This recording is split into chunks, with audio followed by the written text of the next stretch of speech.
Assalamualaikum warahmatullahi wabarakatuh. Ya, perkenalkan, saya Dr. Fahri dari channel YouTube One Way UKM PPD. Hari ini saya akan membahas gejala apa saja yang ada pada saat anak sedang diare dan bagaimana kita menanggulanginya. Penasaran? Stay tune.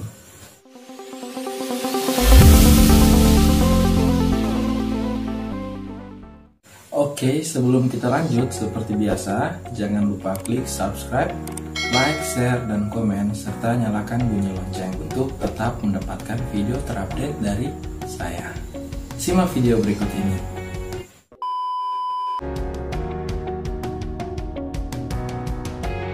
Sebelumnya, kita harus cari tahu dulu apa itu definisi diare. Jadi, diare pada anak adalah perubahan konsistensi tinja menjadi cair lebih dari 10 cc per kilogram berat badan selama 24 jam.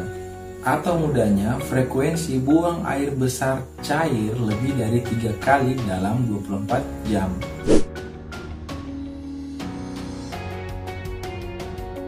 Penyebab diare ada bermacam-macam. Saya sederhanakan menjadi 3 bagian. Yang pertama disebabkan oleh infeksi. Yang kedua, alergi susu sapi. Yang ketiga, alergi makanan atau minuman. Kita masuk yang pertama, penyebab akibat infeksi. Infeksi dapat disebabkan oleh beberapa penyebab. Di antaranya dapat disebabkan oleh infeksi bakteri, virus, ataupun parasit. Infeksi paling sering disebabkan oleh infeksi virus, terutama oleh rotavirus. Kondisi ini kadang terjadi pada musim hujan. Sebagai contoh, banyak kita lihat anak-anak yang habis bermain hujan, keesokan harinya akan mengalami diare. Kemudian, infeksi oleh bakteri. Infeksi oleh bakteri paling sering disebabkan oleh Shigella, Salmonella, atau bakteri E. coli.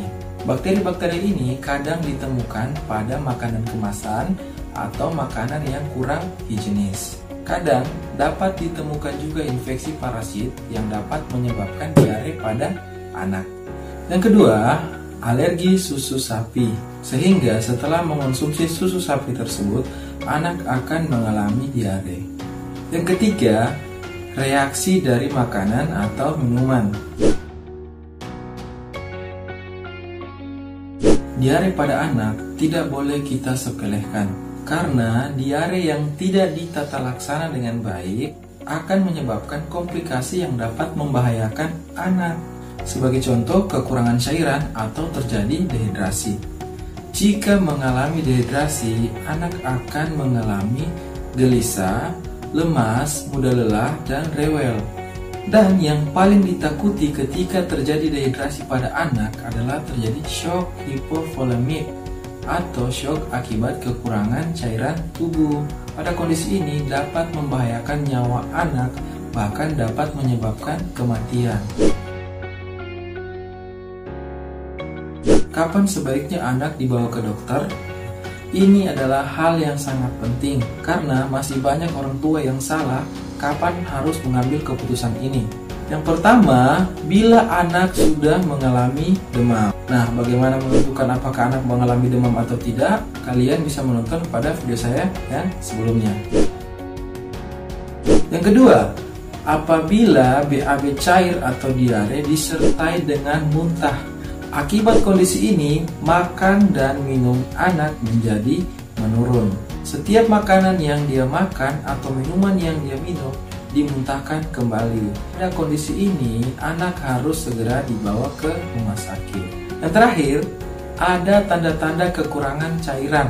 Anak mulai lemas, rewel, gelisah, dan dapat disertai dengan mata yang cekung, bibir kering, atau kekencangan kulit yang berkurang, atau kulit kendur.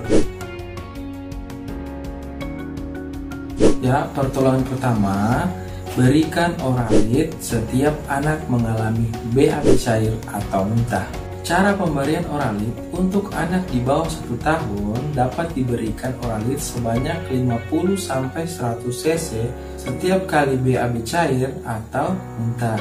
Dan untuk anak di atas 1 tahun dapat diberikan larutan Oralit 100-200 cc setiap kali BAB cair atau muntah. untuk bayi, pastikan tetap berikan ASI secara optimal. Ini bertujuan untuk mengganti cairan tubuh yang hilang.